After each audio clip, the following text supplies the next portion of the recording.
오늘의 주요 뉴스입니다. 미 중앙은행의 비컷 이후 3대 지수가 방향성을 잃고 강보 합세로 마감됐습니다. 중국 인민은행은 금융당국 수장들이 지급 준비율을 0.5%포인트 인하한다고 밝혔습니다. 이더리움은 미 연준의 비컷에 힘입어 일주일 새 16% 올랐습니다. 솔라나 또한 비컷 이후 지난 일주일 동안 10% 가격이 올랐습니다. 미 FED가 기준금리 비컷을 단행한 이튿날인 지난 19일에 강한 상승세를 보인 뒤 방향성을 잡지 못하고 있으며 더 이상 기준금리 인하가 증시에 호재로 작용하지 못하는 모습을 보이고 있습니다. 스탠더드 앤 푸어스 글로벌은 9월 제조업인 PMI AB치가 5개월 만에 최저치인 47로 집계되었으며 9월 서비스업 PMI는 2달 만에 가장 낮은 수치인 55.4를 기록했고 테슬라는 4.93% 상승했습니다. 이어 반도체 기업 인텔의 주가는 3% 이상, 마이크론 테크놀로지는 오는 25일 실적 발표의 기대감에 주가가 3% 가까이 올랐습니다.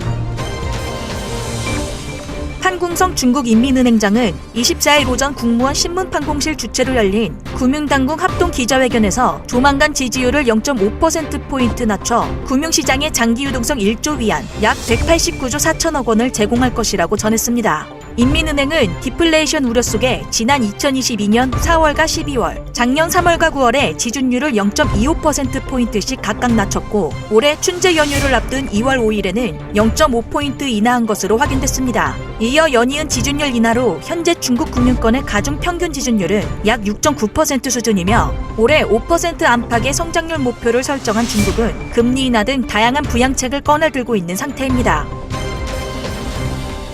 암호화폐 온체인 분석 플랫폼 센티멘트는 이날 X를 통해 암호화폐 시장 랠리로 이더리움 가격이 2,700달러를 일시 회복한 가운데 거래소 이더리움 미결제 약정도 61.8억 달러로 8월 5일 이후 최대 규모라고 전했습니다. 금리 인하 이후 이더리움은 16%, 비트코인은 약 6% 올랐으며 같은 기간 이더리움 무기한 선물 펀딩 비율도 개선되었고 이더리움 상승에 베팅한 투자자 또한 늘어난 것으로 확인됐습니다.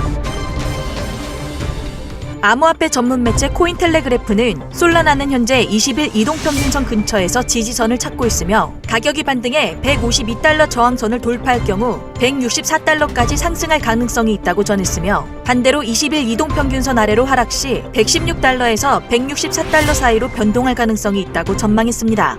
한편 스카이브리지 캐피털의 설립자이자 전 백악관 대변인 앤서니 스카라무치는 레이어 1 블록체인 금융혁명에서 핵심적인 역할을 할 것이라고 주장했고 그는 증권산업에서 실제로 7개 이상의 서로 다른 제3자가 관여하고 있고 솔라나를 통한 토큰화가 실현된다면 전 세계적으로 거래 확인에 소비되는 7조 달러를 절감해 경제로 되돌릴 수 있을 것이라고 강조했습니다.